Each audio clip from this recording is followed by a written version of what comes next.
Amigos queridos, bom dia.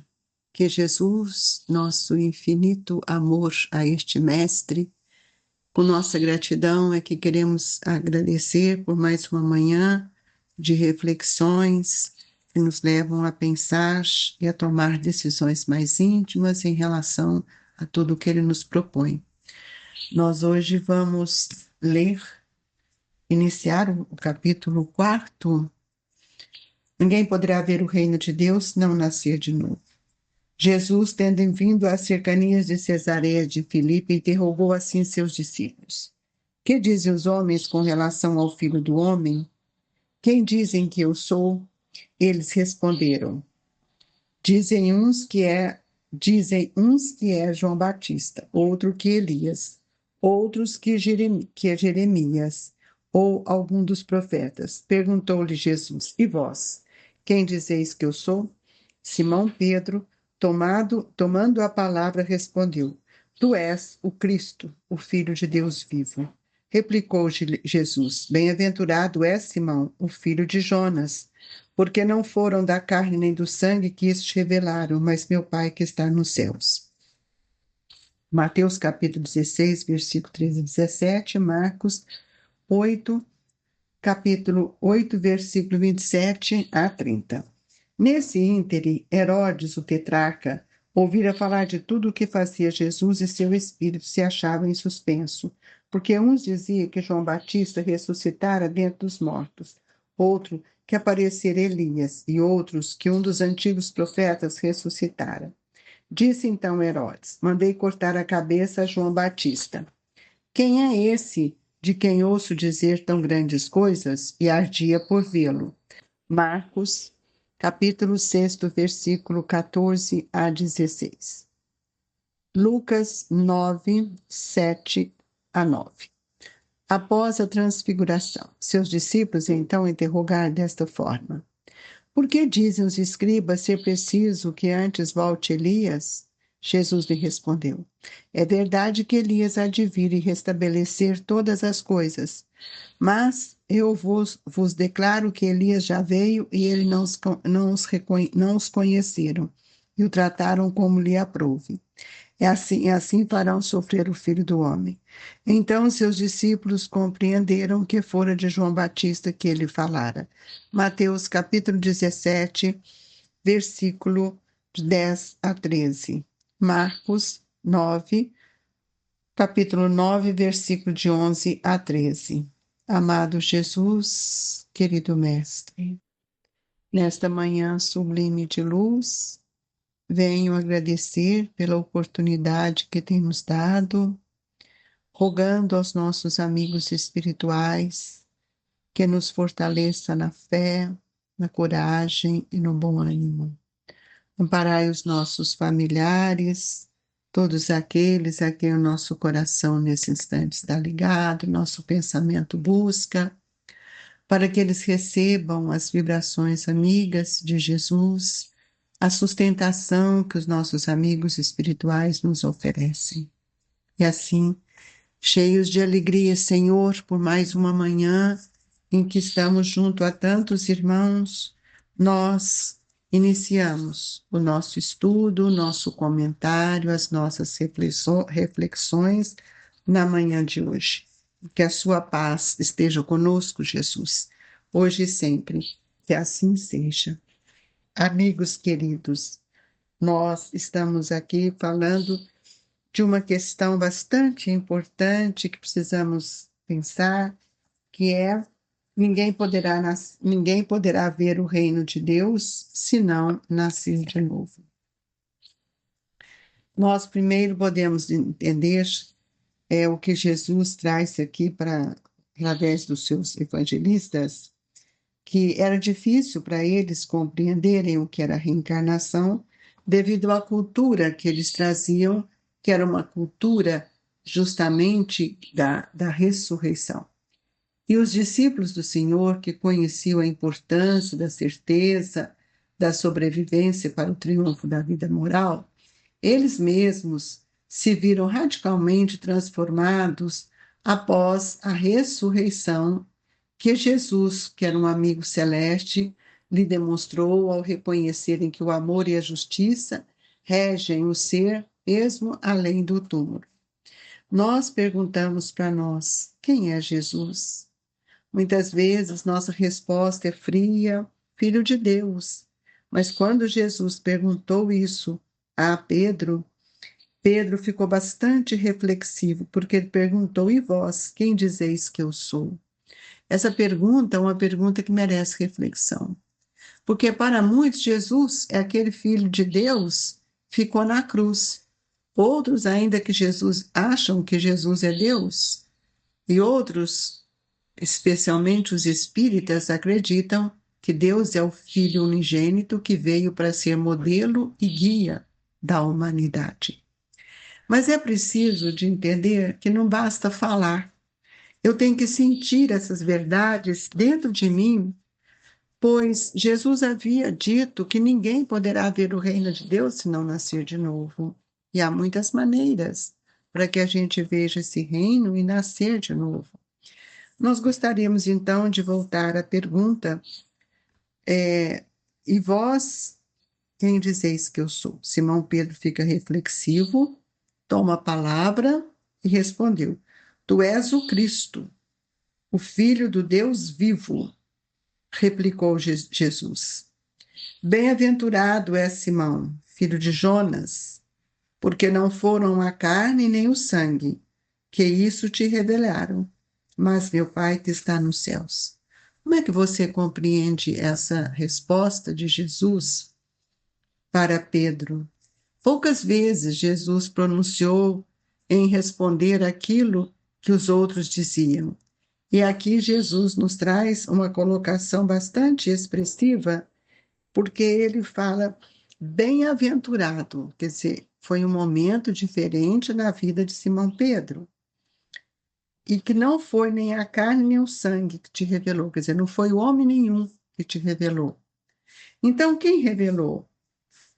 Meu Pai que está nos céus. Como que Deus ia revelar isso para ele? Pela voz dos espíritos, pelo processo da mediunidade. Ele, naquele momento, ele ficou inspirado pelos amigos espirituais que contribuíram com Simão Pedro para que ele pudesse dizer verdadeiramente quem era Jesus. E nesse momento, Jesus responde para ele que não foi, né, do homem, que não foi Simão Pedro que simplesmente falou, ali estava uma base da mediunidade.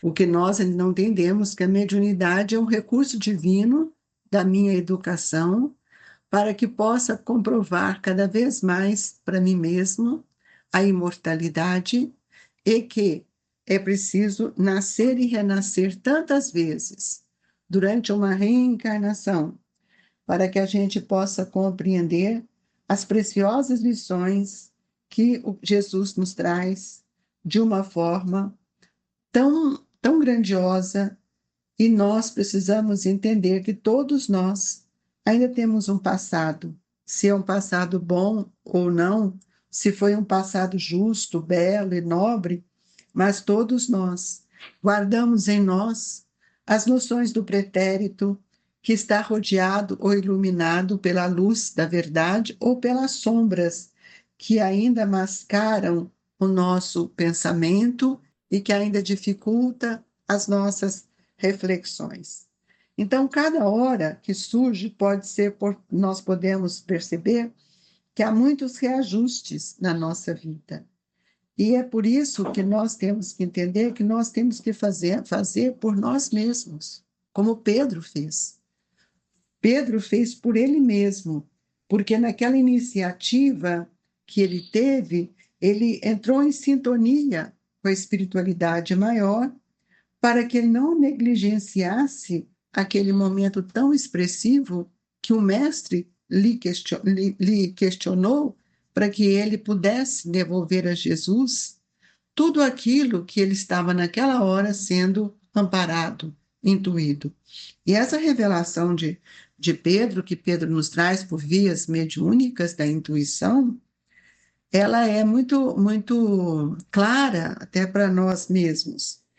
E no item 2 dessa colocação, ele vai falar aqui para nós, os evangelistas, que Herodes, o tetrarca, ouvira falar de tudo o que fazia Jesus e seu espírito se achava em suspenso, porque uns dizia que João Batista ressuscitara dentre os mortos, outros que aparecera Elias, e outros que um dos antigos profetas ressuscitaram.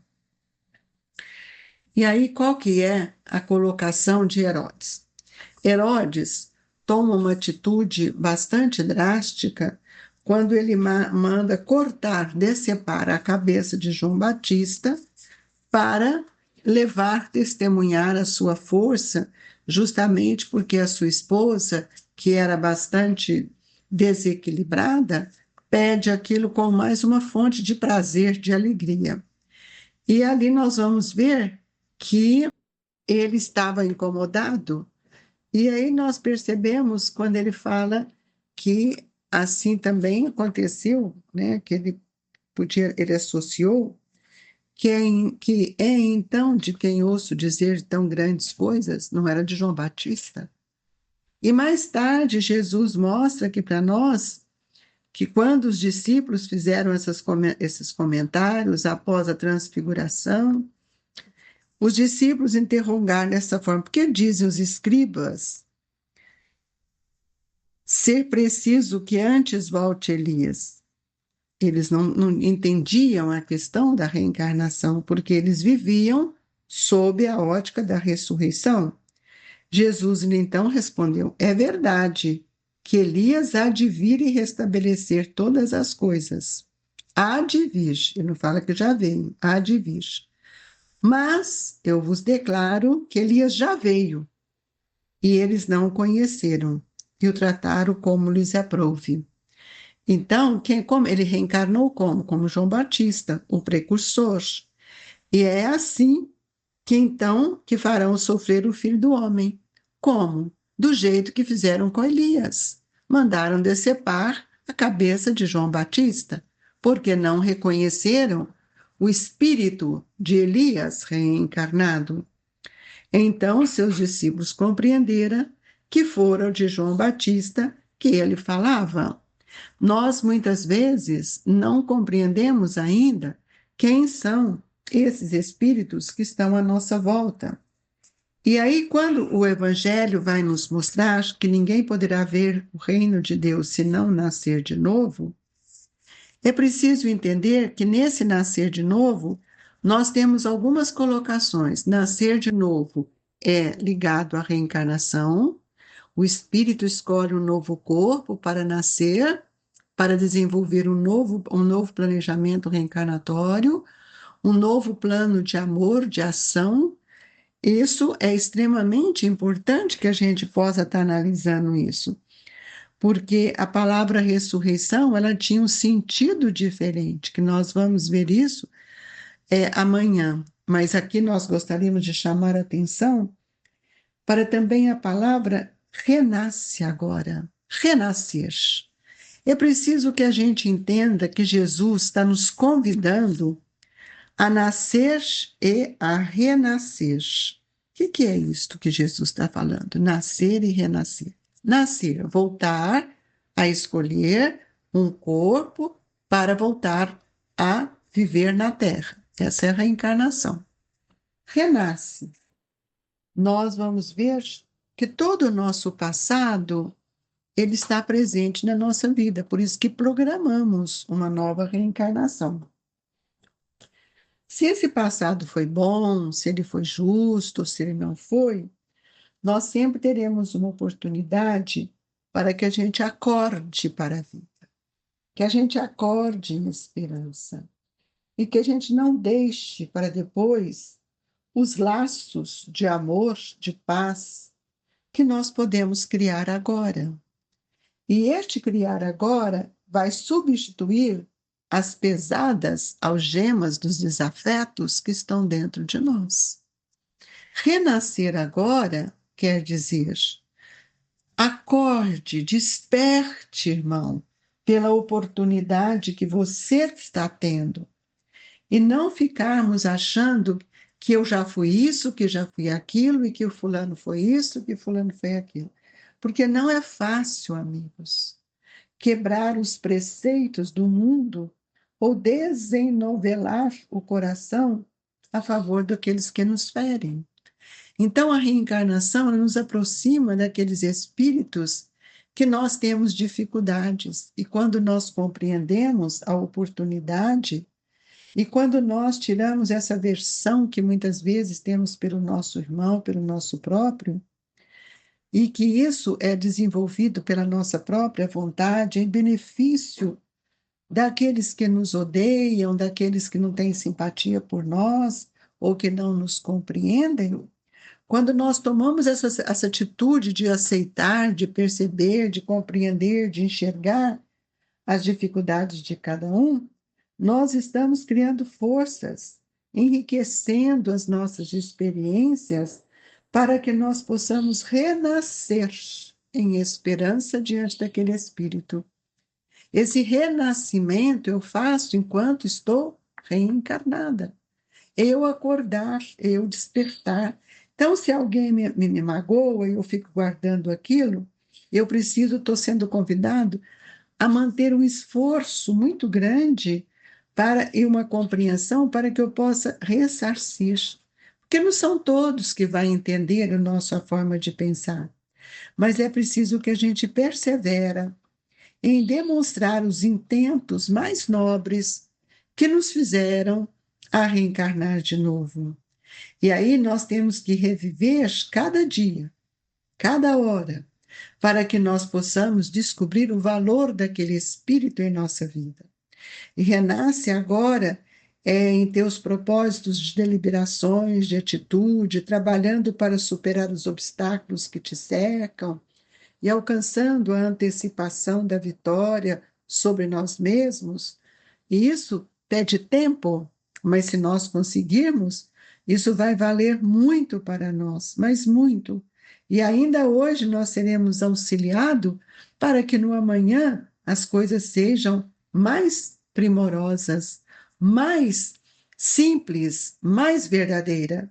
Então, em nome de Deus, em nome de Jesus, esse Espírito que veio para nos ensinar, esse Senhor que mostrou como é o caminho de nossa evolução, todos nós precisamos renascer, seja pelos momentos conflitivos em que nós estamos referindo, seja os desentendimentos, mas não esperemos que a dor nos faça renascer em esperança, porque nós podemos fazer isto desde o momento em que nós começamos a aprender o valor que a reencarnação nos traz, de estarmos juntos com outros espíritos. Por isso, nós somos convidados a refletir para valorizar as oportunidades de nossa vida, as oportunidades que estão junto de nós. Isso é renascer. Isso não é nascer de novo, isso é renascer durante a reencarnação, modificando toda a estrutura que nós temos para corrigir os nossos erros. Os discípulos do Senhor conheciam a importância da certeza da sobrevivência para que todos pudessem viver dentro de uma moral elevada. Então, nós precisamos ver que esse testemunho que dou para Jesus é a força da verdade em nossa vida, em nossa existência, abraçando aqueles que estão conosco para que nós possamos vivenciar essa nova esperança, porque o renascer agora faz parte do meu plano de amor que a reencarnação nos oferece. E isso é nascer de novo, dentro da reencarnação. Não é uma ressurreição, é dentro da reencarnação, das oportunidades de encontrar com aqueles amigos, como Jesus disse, Elias já veio e não reconheceram, quer dizer, não nasceram, não tiveram outro olhar. Eles viram que estava falando de João Batista. Qual foi o olhar que eles tiveram para João? de voltar a trazer para ele maiores dificuldades. Então, os grandes, poderosos, não têm olhos de ver. Então, eu deixo aqui essa reflexão que achamos extremamente importante para o nosso dia a dia, para que a gente caminhe em direção ao reino de Deus. E aí nós pedimos a Jesus para que nós possamos, Mestre querido, nesta hora do passe, sentir em nossos corações as vibrações amorosas que os Espíritos amigos têm nos dado durante o passe, refazendo os nossos pensamentos, reavaliando os nossos sentimentos e procurando cada dia mais nos alinharmos com a verdade. Que a nossa água seja fluidificada, que essa bênção divina que todos os dias nos é dada seja também valorizada por nós. Assim, Jesus, com muita alegria em nosso coração, te agradecemos por cada dia, por cada manhã, por cada momento que o seu Evangelho toca a nossa existência. Olhar por todos aqueles que no nosso pensamento busca nesta hora e que a nossa Mãe Maria Santíssima nos agasalhe no seu manto de amor e paz. Obrigado, Jesus. Deixamos no coração de nossos irmãos as vibrações do Grupo Espírita Esperança e Caridade, Colégio Allan Kardec. Fique com Deus, que assim seja.